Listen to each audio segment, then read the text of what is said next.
गोपियां कह क्या रही हैं? जयति ते अधिकम जन्मना ब्रज श्रयति इंदिरा सस्वदत्र ही। गोपियां कह रही हैं भगवान जब से तुमने यहाँ जन्म लिया है, प्रकट हुए हो, तब से क्या लक्ष्मी यहाँ पर ब्रज में निवास करने लगी है ना, इसीलिए लक्ष्मी को पाकर के हर एक आदमी अभिमानी हो जाता है। जिसके पास लक्ष्मी आ जाए तो फिर वो किसी को नहीं समझता। ऐसे ही लक्ष्मी तुम्हारे पास तुम्हारी सेवा में आ गई है ना, इसीलिए तुम हमें छोड़ करके चले गए। लेकिन ना अगर तुम्हें ऐसे ही छोड़ के जाना था तो फिर हमें बचाया क्यों? हम तो पहले ही मर जाते। कब मर जाते? विष जलाप्यया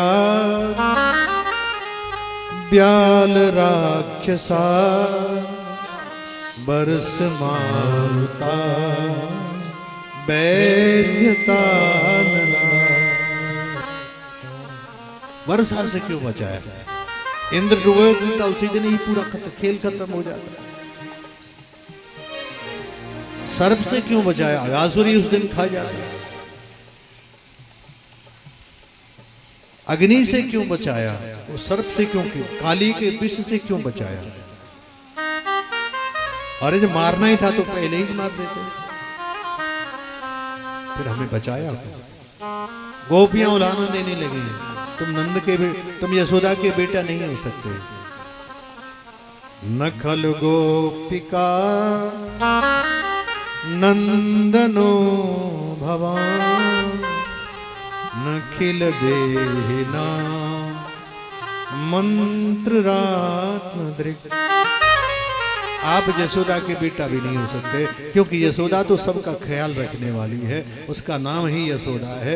यशम ददाती से यशोदा, जो सबका यश देती है, ऐसी है तुम्हारी माँ। लेकिन तुम तो किसी की परवाह नहीं करते, चाहे कोई कुछ भी हो। इसलिए तुमसे तुम्हारी कथा अच्छी है। तुम जो काम करते हो, तुम्हारे दर्शन से जो काम होता है, वो काम तुम्हारी कथा से भी हो जाता है। इसलिए तुम्हारी कथा तुमसे श्रेष्ठ है। तब कथामृतम तप्त जीवनम कवि विवीडितम कल्मषा। तुम्हारी कथा तुमसे अच्छी क्यों? तुम्हारी कथा क्या करती है? आदमी का जो तप्त जीवन है, जो जल रहा है पाप की ज्वाला में, उसको सुना, उसे सुन करके उस पाप की ज्वाला को शांत करती है आपकी कथा। कल्मषापहम, पापों को नष्ट करती है आपकी कथा। श्रवण मंगलम, सुनने से कल्याण करती है कथा। इसलिए आपसे तो आपकी कथा अच्छी। जब चाहो जब शुरू कर लो, जब चाहे जब पूरी कर लो। और तुमको कितनी देर से ढूंढ रहे, बुला रहे हैं, तुम आ नहीं रहे। तो भगवान ने कहा फिर मेरी कथा ही सुनते रहो, फिर मेरे पीछे क्यों घूम रही हो? तो भगवान ने जब ऐसा कहा तो गोपियों ने क्या कहा? हे प्रभु, आपकी कथा सुनने से क्या होता है?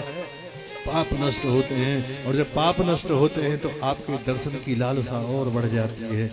इसलिए हम आपके दर्शन के लिए घूम रहे हैं। और अंत में गोपियों ने एक ऐसी बात कह दी जिससे भगवान को प्रकट होना पड़ गया।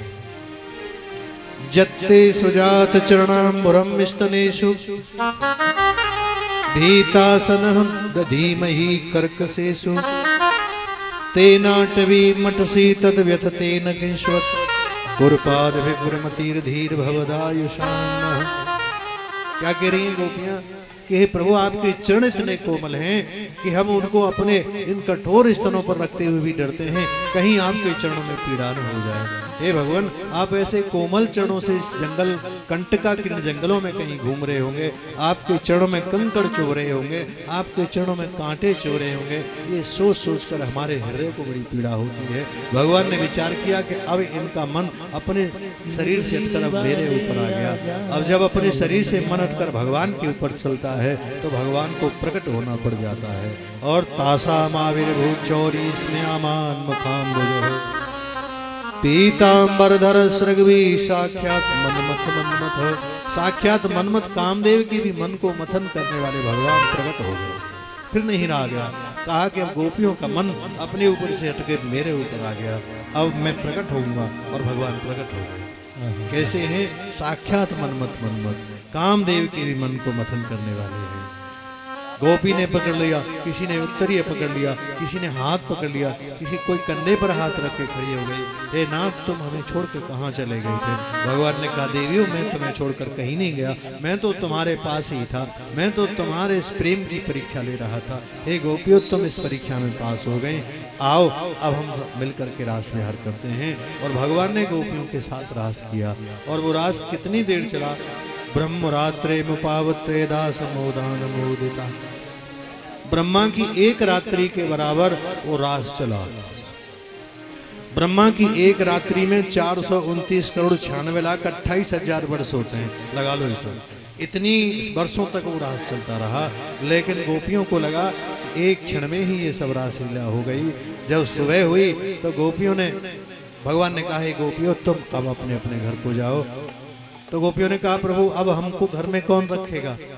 तो कहा कि तुम्हारी छाया रूपी, जैसे सीता जी की छाया को रावण हड़ करके ले गया था, ऐसी छाया रूपी गोपियां तो उनके पतियों के पास हैं। तुम तो दिव्य स्वरूप धारण करने वाली हो गई हो, तुम्हारा स्वरूप दिव्य है, तुम योग माया के पास चले जाओ। और भगवान पौर्णमासी जो हैं, योग माया पौर्णमासी के पास सारी गोपियों को भगवान ने भेज दिया। और श्री सुखदेव जी कहते हैं, राजन, जो कोई श्रीमद् भागवत की 10वें स्कंद की जो रास लीला की कथा सुनेगा वो सारे पापों से मुक्त हो जाएगा, और उसके हृदय में जो काम रोग है वो हमेशा हमेशा के लिए दूर हो जाएगा।